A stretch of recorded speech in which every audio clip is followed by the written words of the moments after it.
Жоғал біздің айылдан, ақмақ. Айылдан шығып кет, сендейлерге орын жоқ. Кет бұл жақтан, кет бұл жақтан. Чарчадым барынан. Бары мені жаман көрөт.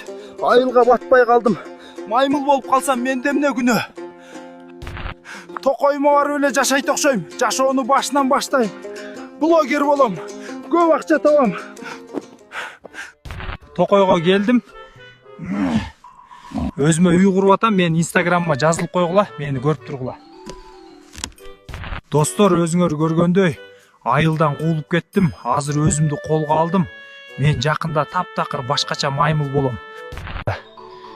Емне жұмыш қылсам екен, блогер болсам қандай деп ойлойсуңар? Же болбосо кыргыз стендапқа барсам бы? Инстаграм аштым, жаны, подписка басып қойғыла, қолдоп. Мені көріп байқап тұрғыла, маға мотивация болсын. Реклама керек болса қайрылғыла, инста магазиндер мощный қылып реклама қылып берем. Мен түшкен видео инстаграмды жарат сөзсіз.